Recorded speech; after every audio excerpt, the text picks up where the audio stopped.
ayat 1 sampai dengan ayat yang ke-24. Ayat 1 sampai 24. Kita akan baca bergantian. Saya baca ayat yang pertama, Bapak Ibu yang kedua, kita berganti-gantian. Dan ayat yang terakhir 24 kita akan baca bersama-sama. 2 Tawarikh pasal 20 ayat 1 sampai 24. Demikian firman Tuhan. Setelah itu Bani Moab dan Bani Amon datang berperang melawan Yosafat bersama-sama sepasukan orang Meuni.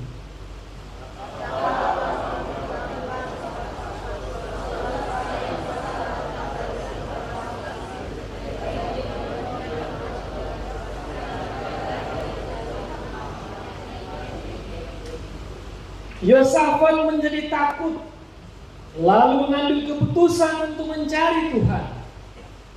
Ia menyerukan kepada seluruh Yehuda supaya berpuasa.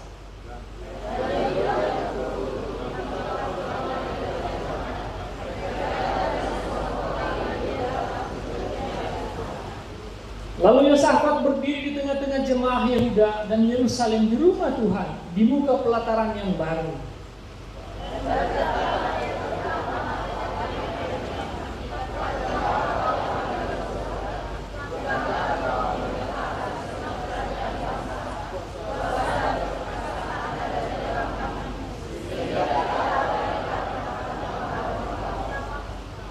Bukankah engkau Allah kami yang menghalau penduduk tanah ini dari depan umatmu Israel dan memberikannya kepada keturunan Abraham sahabatmu itu untuk selama-lamanya?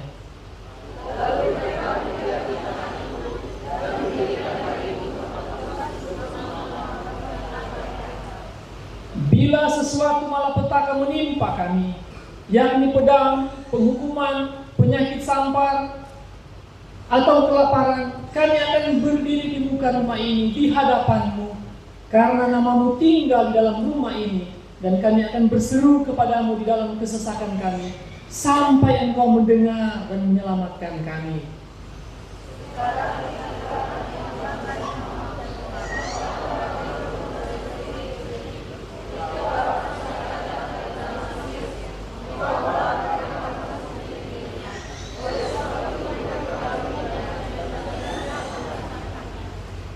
Lihatlah, sebagai pembalasan mereka datang mengusir kami dari tanah milik yang telah engkau wariskan kepada kami.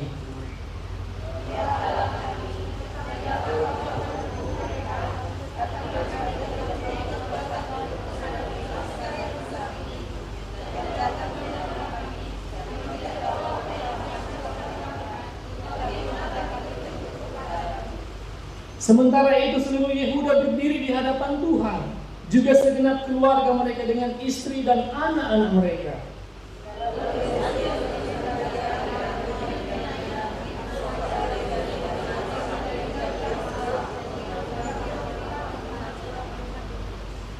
Dan berseru, camkanlah hai seluruh Yehuda dan penduduk Yerusalem dan tuanku Raja Yosafat. Beginilah firman Tuhan kepadamu. Janganlah kamu takut dan terkejut karena laskar yang besar ini. Sebab bukan kamu yang akan berperang, melainkan Allah.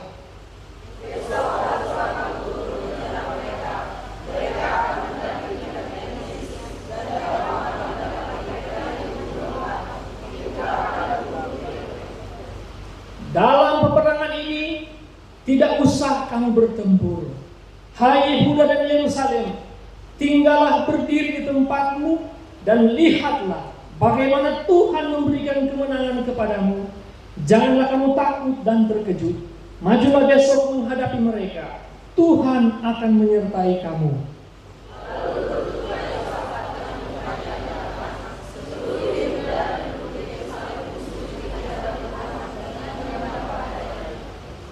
Kemudian orang Lewi dari Bani Kehat dan Bani Korah bangkit berdiri untuk menyanyikan puji-pujian bagi Tuhan Allah Israel dengan suara yang sangat nyaring.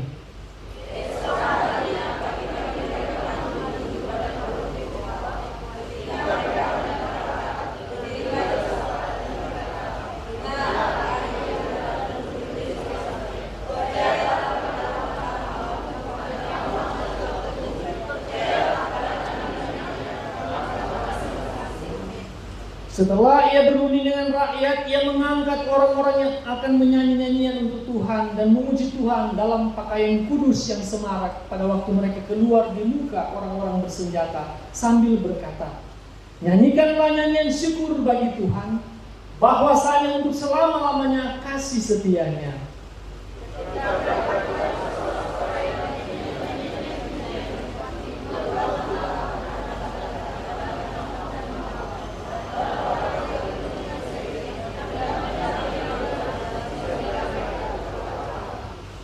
Lalu Bani Amon dan Moab berdiri menentang penduduk pegunungan Seir, hendak menumpas dan memunahkan mereka.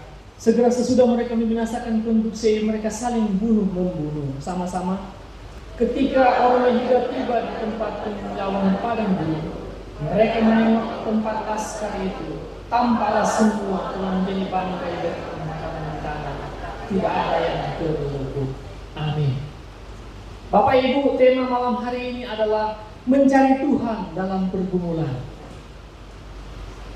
Saya percaya setiap manusia yang masih ada kehidupan yang berjalan, pasti ada pergumulan, siapapun dia. Tidak ada orang yang hidup yang lancar-lancar saja atau bahasanya aman-aman saja. Tidak ada. Kalau ada orang bilang, oh Pak Pendeta saya aman, hidup saya lancar, hidup saya semuanya nyaman, enak, semuanya terkendali, situasinya kondusif. Oh begitu kan? Bapak Ibu yang dikasihi Tuhan, pergumulan itu tetap ada, dicari tidak cari akan datang dengan sendirinya. Apalagi yang sengaja mencari tantangan pergumulan, apalagi yang sengaja mencari masalah, itu lebih parah lagi. Dalam Alkitab ada banyak kejadian, peristiwa yang berbicara orang-orang yang mencari Tuhan dalam pergumulan. Siapa saja? Esther, kita tahu ada pergumulan besar, sehingga ada istilah puasa Esther 3 hari. Siapa lagi yang bergumul? Daniel. Ada disebut puasa Daniel 21 hari. Yosafat pun berpuasa. Dia umumkan di kerajaan yang dia pimpin, kerajaan Yehuda pada waktu itu. Seluruh Yehuda berkumpul di Yerusalem, datang dari kota-kota di bagian selatan, berkumpul untuk berpuasa karena ada pergumulan berat yang sedang mereka alami. Ada satu masalah, tantangan berat yang mereka lihat dan sedang mereka hadapi. Ada pasukan yang datang dan menyerang mereka nanti. Dan mereka, kita baca tadi, tidak mampu menghadapi laskar yang besar ini. Bahkan di awal kita baca, Yosafat ketika mendengar berita dari anak tuanya, dia takut, dia gentar. Waduh, bagaimana ini? Dia mengalami ketakutan. Padahal kalau kita baca di ayat pasal sebelumnya, dia punya laskar yang bagus-bagus. Dia punya pahlawan-pahlawan perang dari orang-orang kenamaan. Kita baca itu ditulis dengan jelas. Pasukan ini berapa puluh ribu, gagah perkasa dan seterusnya. Tapi ternyata dia tidak mengandalkan itu. Banyak orang Kristen ketika dalam pergumulan tidak mencari Tuhan. Mereka bilang ini biasa. Sudah biasa dengan pergumulan ternyata. Sudah biasa menghadapi sendiri tanpa Tuhan, sehingga hidupnya babak belur terus. Oh biasa-biasa. Hidupnya ya seperti itu. Karena ada tantangan, dia berpikir biasa saja. Ada pergumulan, dia tidak mendekat diri kepada Tuhan. Dia tidak berdiam diri mencari Tuhan. Dia tidak berdiam diri menanyakan kepada Tuhan. Dia berpuasa, Yosafat, karena melihat sesuatu yang berat sekali. Esther mengalami hal yang sama. Dia mengumumkan di Puri Susan pada waktu itu, kita berpuasa semua. Bangsa kita akan dipunahkan, akan dibinasakan. kita meminta rahmat Tuhan. Kita meminta kasih karunia Tuhan.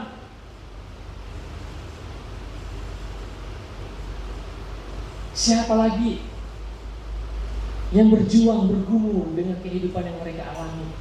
Alkitab banyak cerita. Ada yang namanya Hana, berkeinginan memiliki anak.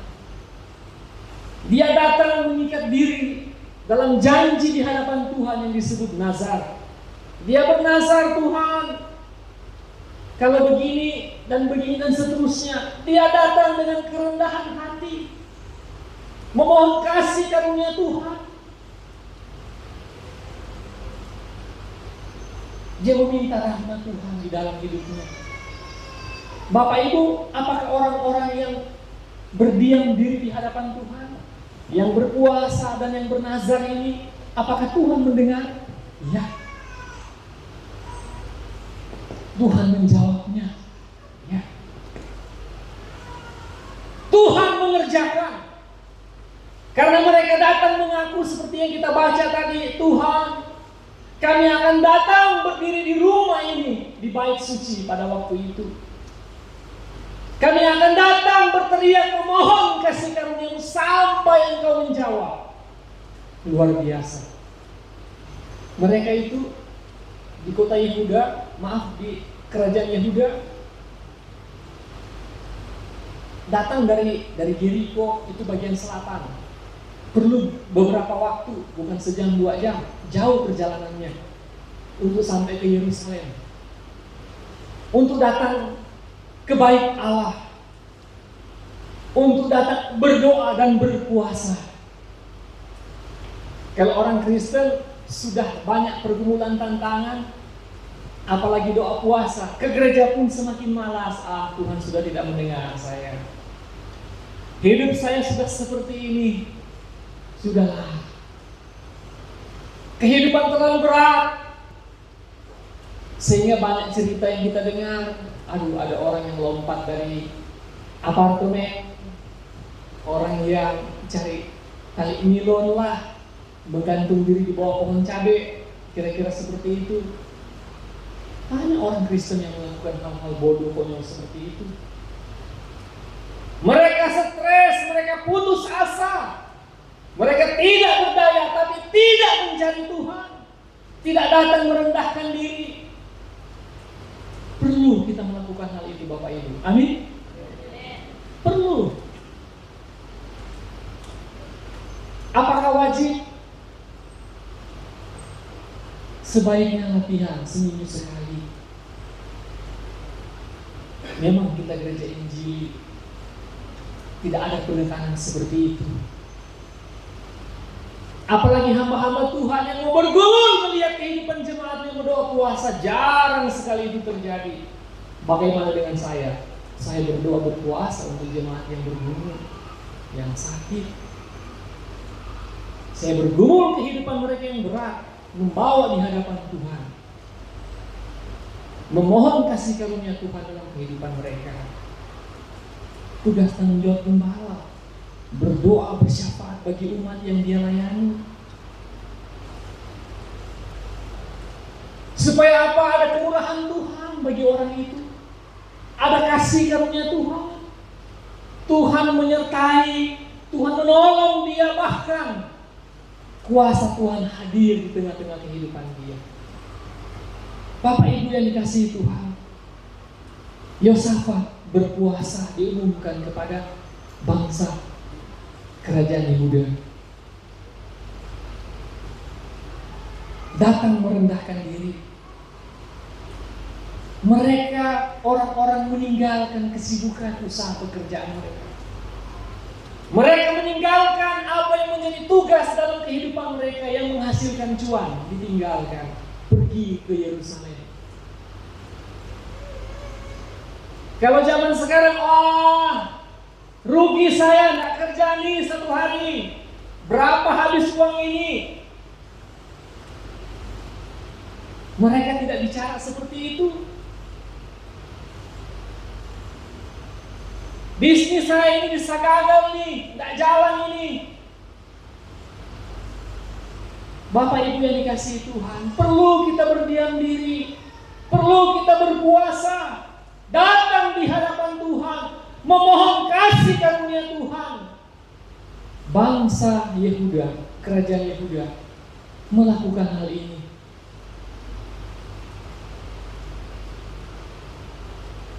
Mereka datang dalam jumlah yang besar, bukan 1-2 orang. Seluruh anak istri ikut. Nggak tanggung-tanggung datang di hadapan Tuhan. Bukan cuma bapak-bapaknya, satu set, satu keluarga berdiri di hadapan Tuhan. Makanya orang Israel itu militan, diajari bukan cuma anak bapak, sampai anak-anak kecil diajari tentang Tuhan yang benar. Kalau orang tua kita, kamu sekolahnya gue ya, iya mak, iya pak, tapi bapaknya tidak ke gereja. Nah ini celaka, menyuruh anak ke gereja tapi mama bapaknya tidak pergi. Biasa seperti itu. Bapak sibuk, kamu aja yang ke gereja. Lebih parah lagi, ini titip perpuluhan ya, kamu bawa perpuluhan. Dia tidak datang ke gereja, titip ke anaknya. Kalau ontanya bilang sibuk.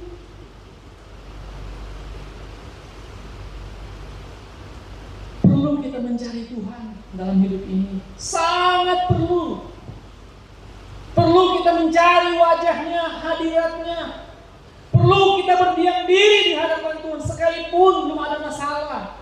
Dalam pengertian yang berat-berat, datang merendahkan diri. Kalau pepatah bahasa Indonesia, sediakan payung sebelum hujan. Jangan sudah ada masalah, sudah ada hujan baru cari payung. Terlambat sih enggak, tapi agak-agak kalah langkah gitu. Orang dunia saja tahu sediakan payung sebelum hujan. Masa yang rohani jadi rohana? Kita harus rohani dalam pengertian yang positif. Belajar berdiam diri di hadapan Tuhan. Wah, saya nggak bisa puasa. Kenapa? Nanti saya terlalu kurus, nggak ganteng nanti kelihatannya. Waduh, sudah mau dihubung-hubungkan lagi dengan yang begitu. Wah, saya nggak bisa puasa nih, nanti saya kambuh. Ada begitu banyak alasan yang akan disampaikan.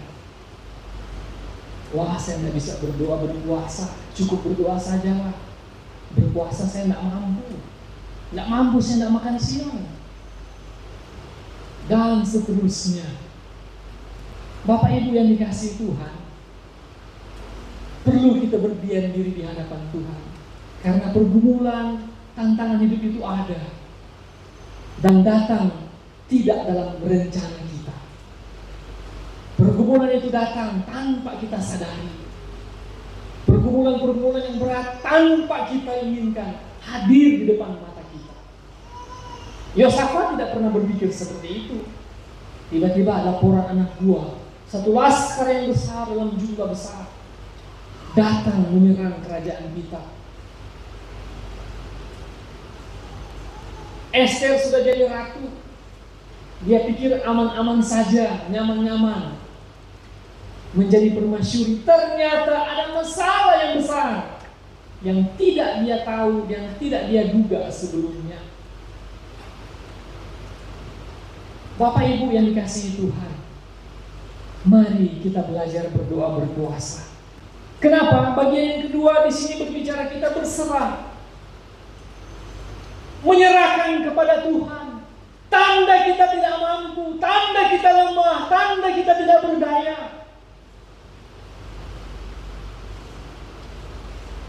Tidak ada orang hebat di dunia ini. Tidak ada orang yang luar biasa. Tidak ada. Siapapun dia, tidak ada. Setiap manusia itu terbatas. Setiap manusia itu tidak bisa mengerjakan sesuatu yang luar biasa kalau tanpa Tuhan. Apalagi mau mengklaim diri, wah saya bisa bikin ini, bikin itu dan seterusnya. Itu omong kosong. Manusia itu terbatas. Manusia itu banyak sekali kekurangan dan kelemahan. Bapak Ibu, kita harus menyadari diri. Kita ini orang yang tidak banyak dalam pengertian kemampuan apa-apa. Kalau kita pintar, puji Tuhan. Kalau kita punya pengalaman-pengalaman, puji Tuhan. Kalau kita punya sesuatu yang Tuhan berkati, puji Tuhan.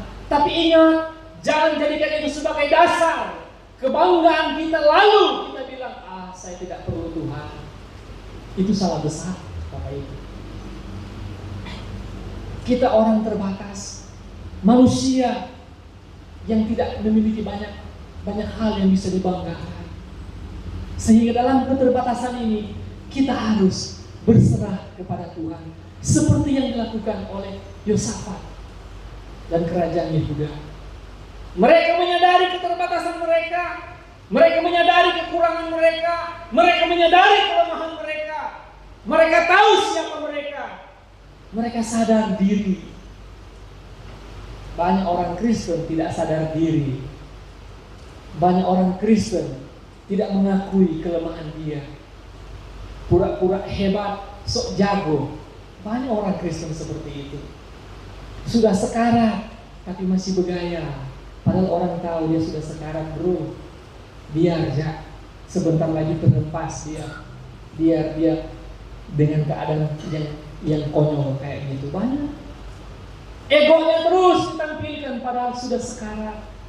Sudah tidak ada apa-apanya sama sekali. Kenapa? Karena tidak berdiam diri di hadapan Allah. Tidak dalam penyerahan. Bapak Ibu, penting kita berpuasa. Amin. Kita belajar datang di hadapan Tuhan dalam pertemuan. Apalagi kita punya rencana-rencana ke depan yang besar. Kita datang menghampiri Tuhan. Saya punya rencana A, rencana B. Saya mau melakukan hal yang luar biasa ke depan. Saya mau mengerjakan pembaharuan dalam hidup saya. Saya mau berpuasa. Saya mau datang menyerahkan dulu ke Tuhan. Jangan sudah bertindak dulu. Misalnya sudah mengerjakan bisnis A, bisnis B. Ketika terjadi, maaf dalam tanda kutip, hal-hal yang tidak diinginkan, itu tadi tidak cari Tuhan. Percaya, wah di situ strategi tempatnya. Percaya di situ mantap lokasinya. Percaya di situ sangat mendukung. Iya, kita punya skill ekonomi, tapi itu tidak menjamin. Kita memperhitungkan ABCD, oh ini pasti bagus nih, ini pasti mantap. Iya, menurut kita. Tapi kalau di atas tidak menghendaki, tidak jadi apa-apa. Perlu kita datang di hadapan Tuhan. Perlu kita mencari wajah Tuhan. Bapak Ibu yang dikasihi Tuhan Yesus Kristus, bagian yang ketiga, ketika orang datang di hadapan Tuhan, dia melihat ada janji Tuhan, janji penyertaan Tuhan, di mana Tuhan tidak meninggalkan umatnya, Tuhan tidak membiarkan umatnya. Ada janji penyertaan Tuhan dalam kehidupan kita orang percaya. Raja Yosafat tahu, mereka mengenal Allah mereka. Mereka punya pengalaman kehidupan ketika keluar dari tanah Mesir. Seperti apa Tuhan berperang dengan kehidupan mereka. Mereka paham Allah tidak bakal meninggalkan mereka. Tahu mereka itu.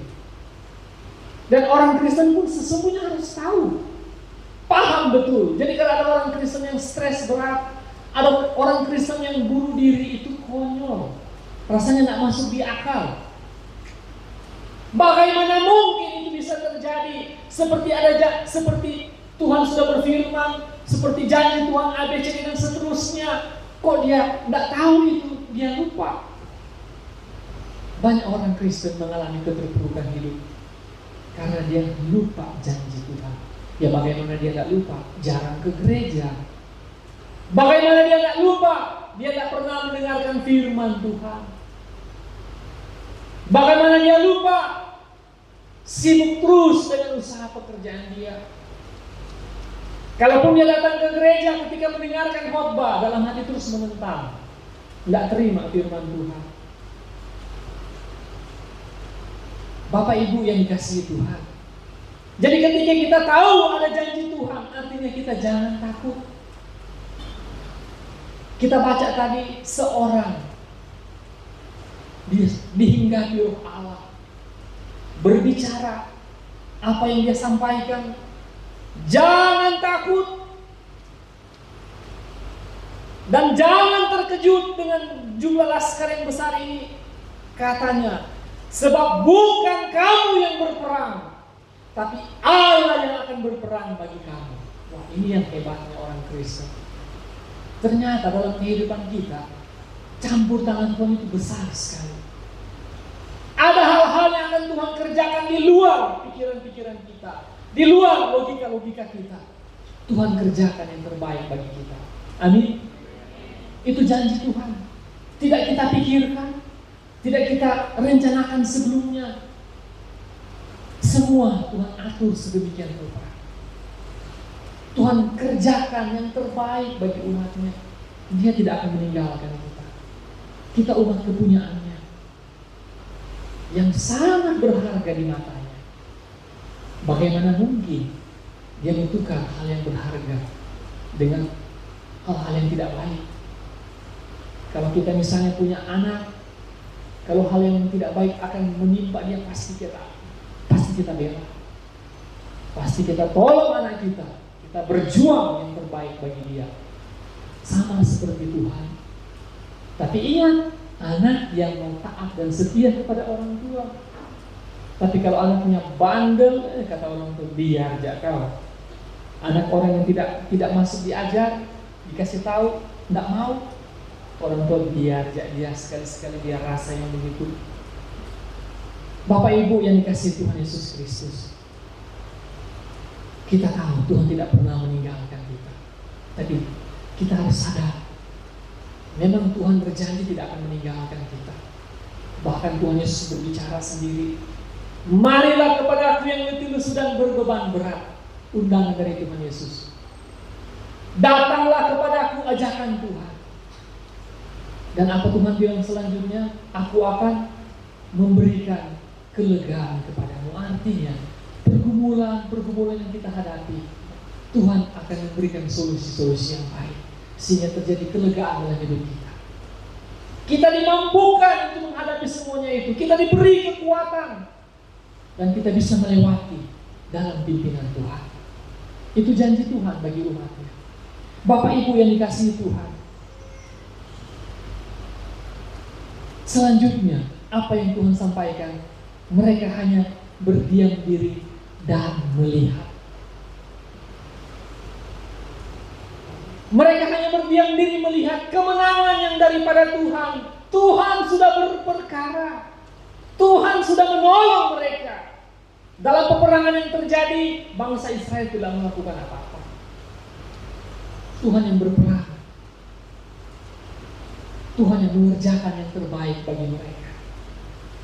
Tuhan bekerja dalam banyak hal. Rasul Paulus bilang begini, Allah turut serta, Allah turut berperkara dalam segala hal untuk kebaikan orang yang percaya dan mengasihi Dia, untuk kebaikan kita semata-mata. Allah berperkara. Tuhan mengerjakan bagi kita. Bapak Ibu yang dikasihi Tuhan Yesus Kristus, kembali dalam kehidupan kita sebagai orang Kristen, orang yang beriman kepada Tuhan,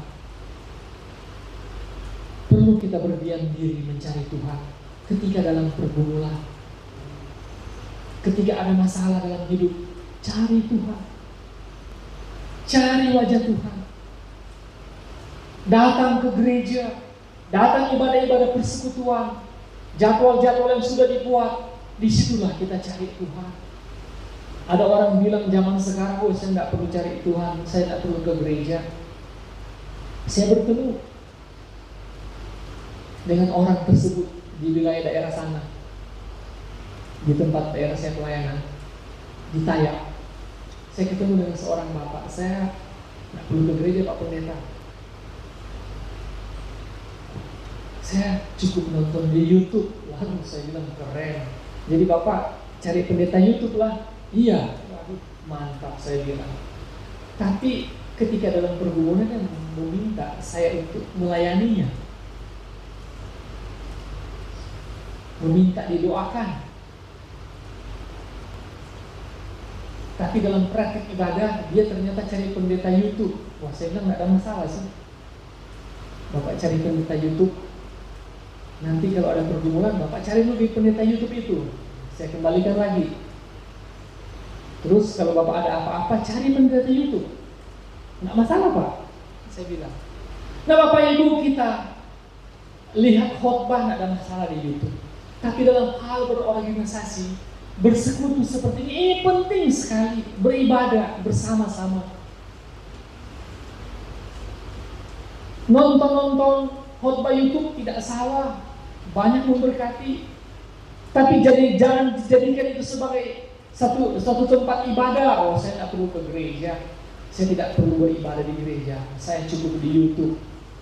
Wah, ini sangat berbahaya, Bapak Ibu. Bapak Ibu yang dikasihi Tuhan Yesus Kristus, kita jangan seperti itu. Kita harus mencari Tuhan. Mencari dalam keadaan kalau kita masih baik-baik, puji Tuhan, cari dengan sungguh-sungguh. Saya katakan tadi, pergumulan tantangan itu akan datang sewaktu-waktu tanpa kita duga. Pergumulan tantangan hidup akan hadir di depan mata kita tanpa kita sadari. Sekejap tiba-tiba ada masalah, sekejap tiba-tiba ada pergumulan. Kok bisa begini ya? Tidak sesuai dengan rencana kita. Itulah hidup. Dan kenapa harus seperti itu? Ada hal yang Tuhan izinkan kita alami. Mau melihat respon iman kita di hadapannya. Seperti apa kita di hadapan Tuhan ketika ada tantangan pergumulan. Apakah kita mau mencari Tuhan? Atau kita meninggalkan Tuhan? Atau kita cuek-cuek saja seperti tidak ada apa-apa? Kembali dalam diri kita sendiri. Kita yang menjawabnya. Tapi ajakan saya, mari kita datang di hadapan Tuhan. Cari Tuhan. Berpuasa. Ada lagi yang namanya doa nazar. Mengikat diri dalam satu janji di hadapan Tuhan. Bernazar dengan Tuhan. Seperti Hana. Dia lakukan di hadapan Tuhan. Karena dia melakukannya. Sesuatu yang sangat dia rindukan. Tapi berbeda dengan yang namanya nazar Yefta. Itu agak ekstrim. Jangan lakukan seperti Yefta lakukan. Kalau saya menang dalam berperang Tuhan, apa yang pertama keluar dari depan rumahku akan kupersembahkan sebagai korban bakaran di hadapanmu. Ya, yang namanya keluar dari rumah ya manusia, bukan binatang. Saya tidak tahu bagaimana dia berdoa seperti itu. Saya pun bingung. Saya baca lagi, ini memang orangnya ada kelainan. Tapi Alkitab ceritakan apa adanya, seperti itu. Tapi kalau kita bilang Tuhan, kalau saya menang dalam peperangan ini, saya persembahkan ibaratnya 10 ekor lembu untuk Tuhan. Bagus. Udah tahu memang binatang sebagai korban bakaran. Tapi kalau saya menang, yang pertama keluar dari depan rumahku akan kupersembahkan. Anak satu-satunya yang keluar menyambut dia. Oh Pak, menang kita Pak. Hatinya langsung terpukul. Kenapa? Nazar dia yang pertama keluar dari kupersembahkan sebagai korban bakaran. Menurut saya orang tua gila. Tapi memang itu Alkitab jelaskan dan dia lakukan sesuai dengan nazar dia. Nah, Bapak Ibu yang dikasihi Tuhan. Jadi kalau kita berdoa yang masuk akal aja aneh, jangan berlebihan yang aneh-aneh, jangan. Berdoa yang rasional gitu. Jangan Tuhan berikan saya pesawat. Nggak ada lapangan pesawat di Tayan. Berikan saya helikopter turun di sini lepas semua atap-atap orang kampung. Jadi yang masuk akal saja, yang wajar-wajar saja berdoa. Nanti saya akan memberkati gereja ini Tuhan. Mau pakai marmer dari atas atap, nggak ada marmer dari atas atap, bawah saja. Jadi yang jangan lalu jadi konyol-konyol berdoa gitu ke Tuhan. Saking terlalu semangat, yang wajar-wajar dan biasa saja. Sehingga kita kelihatannya Bagus. Nah, Bapak Ibu, firman Tuhan sudah mengingatkan kita. Kita akan ada tantangan pergumulan dalam hidup yang kita alami. Pasti ada. Siapapun kita, mari kita belajar berdoa, berpuasa, merendahkan diri di hadapan Tuhan. Kita ada kesibukan, ada bisnis, iya, Tuhan tahu, Tuhan mengerti. Tapi harus ada satu waktu kita harus berdiam diri di hadapan Tuhan. Bagaimana mekanismenya? Nanti tanya dengan gembala dan Ibu Naomi di sini. Mengatur jadwal puasa itu gampang. Tidak juga bahasanya mengganggu rutinitas kerja. Masih bisa jalan. Manusia kan kita bisa punya hikmat, punya akal dalam pengertiannya. Bukan lalu berdiam diri satu rumah. Bisa juga begitu. Satu keluar, perusahaan doa puasa semua. Wah, itu memang hebat, keren sekali itu. Tapi yang di sini maksudnya secara pribadi saja kita bergumul. Tapi kalau mau ikuti seperti Yosafat, itu luar biasa.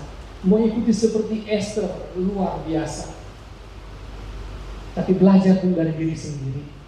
Kenapa kalau kita umumkan doa puasa, misalnya kita punya perusahaan, saya tidak yakin juga karyawan lain benar-benar doa puasa seperti kita. Entah, ya, saya tidak yakin kalau benar-benar sungguh-sungguh. Tapi dimulai dari kita sendiri dulu. Ajak keluarga sama-sama. Karena Tuhan mau seperti itu.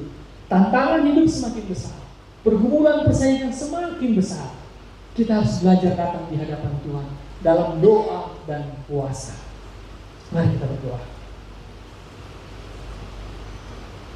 Bapa di surga, kami datang di hadapan Tuhan. Kami belajar firman-Mu. Tantangan demi tantangan hidup terjadi dalam kehidupan manusia. Raja Yosafat menghadapi satu pergumulan yang berat. Dia menghadapi sesuatu yang besar yang tidak mampu dia atasi secara manusia.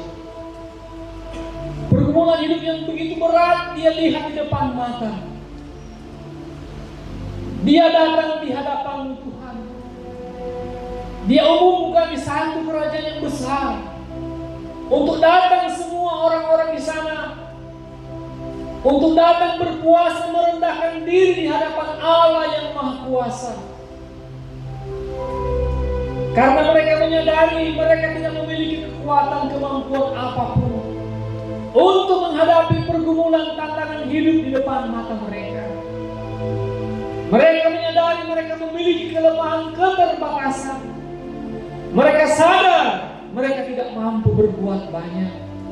Mereka sadar mereka terbatas. Demikian dalam kehidupan kami, Tuhan. Ada begitu banyak pergumulan di depan mata kami. Secara manusia kami tidak sanggup menghadapinya. Pergumulan yang berat di depan mata kami. Kami dalam keterbatasan, kelemahan Tuhan. Kami belajar dari kehidupan Raja Yosafat. Kami mau berpuasa, berdiam diri di hadapan Allah. Kami mau mengizinkan Tuhan yang berperkara dengan kami. Biarlah Tuhan yang berkuasa atas setiap pergumulan tantangan hidup kami. Tuhan yang menyelesaikannya bagi kami dengan cara Tuhan. Karena dalam keterbatasan kami tidak mampu berbuat apa-apa, Tuhan. Kami menyadari kami seperti Raja Yosafat, punya keterbatasan dan kelemahan. Kami menyadari kami tidak memiliki kemampuan apapun yang dapat dibanggakan. Tuhan, biarlah firman-Mu ini menguatkan kami, supaya kami tetap datang di hadapan Tuhan dalam berbagai-bagai pergumulan kami. Karena kami percaya, kami imani Tuhan tidak meninggalkan kami. Kami percaya, kami imani Tuhan bersama-sama dengan kami. Bahkan Tuhan yang memberikan kemenangan demi kemenangan bagi kami. Seperti Raja Yosafat. Terima kasih Bapa di surga. Kami bersyukur untuk firman-Mu. Terpujilah nama-Mu Tuhan. Dalam nama Tuhan Yesus Kristus kami berdoa. Amin.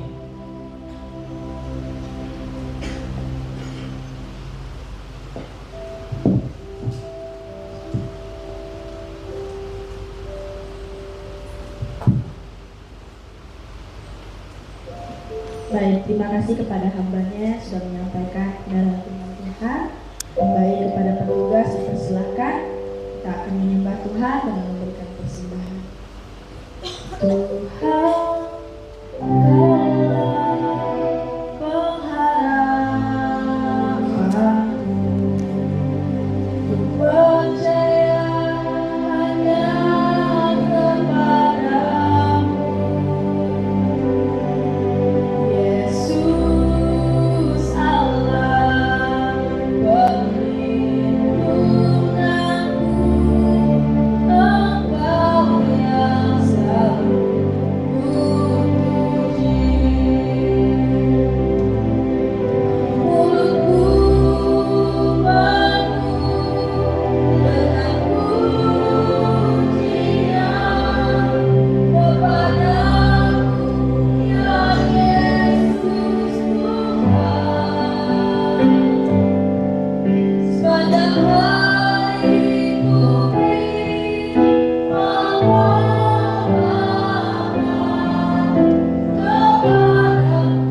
ya Allah.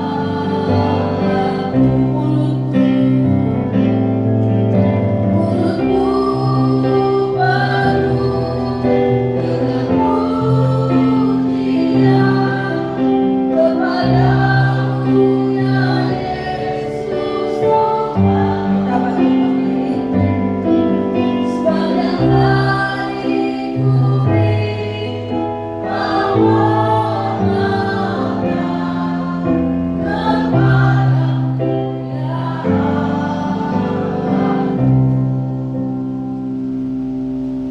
Segala puji dan syukur kami naikkan kepadamu Tuhan. Terima kasih pimpinan dan penyertaan Engkau sepanjang minggu sudah kami lalui. Kami bersyukur Tuhan, Engkau menuntun kami sehingga kami boleh datang di rumah-Mu Tuhan. Kami memuji Engkau, menyembah Engkau. Bahkan kami sudah mendengar firman-Mu Tuhan. Terima kasih Tuhan atas pimpinan dan penyertaan Engkau. Itu semua karena anugerah dan kasih sayang Tuhan. Terima kasih Tuhan. Kami ada hari ini semua karena kemurahan daripada Engkau Tuhan. Terima kasih Tuhan. Kami bersyukur firman-Mu yang sudah disampaikan Tuhan mengingatkan kami Tuhan. Kami boleh belajar Tuhan. Apapun pergumulan kami, persoalan kami Tuhan, mungkin secara manusia kami tidak sanggup, tapi kami percaya ada Tuhan. Tuhan, Kau ajar kami selalu mengandalkan kekuatan daripada Engkau Tuhan. Selalu merendahkan diri di hadapan-Mu Tuhan. Biar kami percaya, biar kami tahu bahwa Tuhan ada bersama dengan kami. Kami juga tahu Tuhan, Tuhan akan menyertai kami. Kami pegang janji-Mu Tuhan. Janji-Mu iya dan amin.